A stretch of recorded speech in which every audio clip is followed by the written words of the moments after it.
Hey everybody, welcome to another episode of DIY Backyard Farm Video.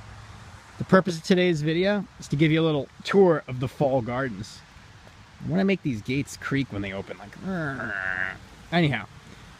The real purpose actually is to tell you that fall gardening is something you should be doing in your backyard edible gardens. Vegetables are going to be your primary focus, and some herbs this time of the year. Depending on where you are, you might actually be able to grow fruit as well. Here in New Jersey, it's green season. Lots and lots of greens. The tomatoes and most of the peppers, not all, but most of the peppers are gone. The eggplants are just finishing up. We're in early November. It's getting dark here. The sun is actually set, and there's not much light left, so I'll talk fast.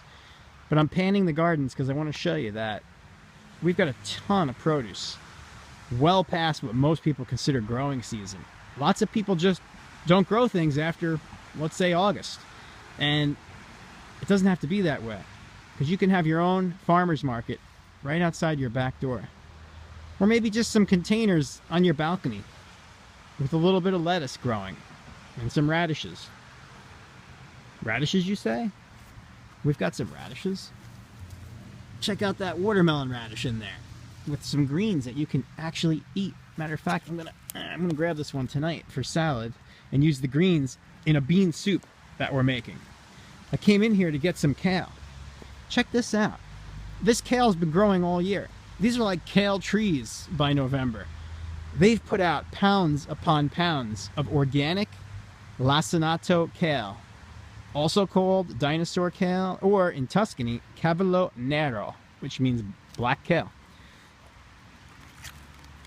This is real, by the way, not plastic. It's squeaky from the rain, but real and lush and, oh God, crisp, and amazingly crisp. This same kale in a really nice organic store like Whole Foods will cost you $2.99 a bunch here in New Jersey, and probably elsewhere as well. How much money we have saved on kale alone, I have no idea, but next year I will, because I'm going to weigh it and check it all out for our readers, because I got to convince people to grow their own one way or another, or at least try to grow some of their own food. There's just too many rewards, cost being one of them. You don't like cavolo nero? How about curly kale? Also real, by the way, and amazing in so many different ways. Kale chips being one of the most popular and trendy ways. We talked about healthy. Well, how could you be unhealthy when you've got all these vegetables and herbs to choose from on a daily basis? Our meals literally are planned based on what we decide to pick. Almost every day we pick beets. Right there is a choja beet, which is also called a candy cane. When you cut it in half, it has a red and white swirl, just like a candy cane. It's amazing. A lot of fun for the kids, and oh, what better way to get your kids to eat food than to grow their own and have cool stuff that's all different colors like that. Lettuce, yep, we've got lettuce. Oh wait, check this out. Here's something you don't see anywhere. Swiss chard, that's like, hopefully you can still see that, like 2 feet long. You know what's really cool about this? You're not going to get this anywhere else pretty much, because farmers aren't going to grow it for you. It takes too long. Even your local farmer's market probably won't have a leaf this big. We grow it this way because we're going to make something special with it, and we're going to blanch the leaf and stuff it with ricotta and breadcrumbs and onions, and then bake it in the oven. Make something fantastic. I can only describe to you what it tastes like. I'd much rather you grow some and make it yourself. Check this out.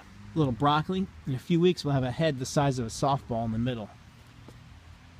Weeks later, hopefully, as long as it doesn't get too cold too fast, we'll have broccoli like this with little side shoots popping out. Tons more broccoli. Think of the money you save not having to go to the store and buy all that produce. Need some sage? Oh, we have a sage tree. So you can roast quite a bit of meat with fresh sage. Talk about Thanksgiving turkey. I mean, you could cook 10 turkeys and still have plenty of sage left over. Not to mention rosemary and mint and thyme and oregano. We've got all kinds of stuff in there. Tonight we're going to grab some parsley. Look at that organic parsley growing there. Amazing, right? I know we're running out of light, but hopefully you can see that. The piece de resistance is my daughter's 2 by 4 foot raised bed garden. This garden has produced pounds upon pounds of organic, bursting with flavor greens all season long. Now she's chosen to plan her garden so that she always has a supply of Swiss chard and beets and radishes and lettuce. And she's done it well. I wish I knew how many pounds of produce came out of this, but it's been hundreds of dollars. And it grows fast, folks, so you don't need a lot of space. This little space probably could have fed our family of 4, with our vegetables anyway. We don't have any cows or chickens in there, and we're not vegetarians, so we do eat meat. But amazing how much you can grow in a small spot. And sorry to disappoint you that we're not vegetarians. My son's plan was different. He grew all tomatoes, but yet he realized as the tomatoes died, he needs something else to grow.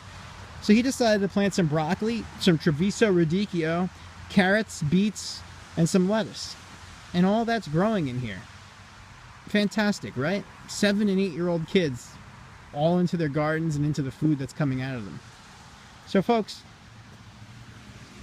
as you can see, it can be done, and it should be done. There's just too much reward not to grow your own. I hope you'll drop us a line and let us know what you're growing in the fall, and also let us know what else you're interested in. Talk to you soon. Bye.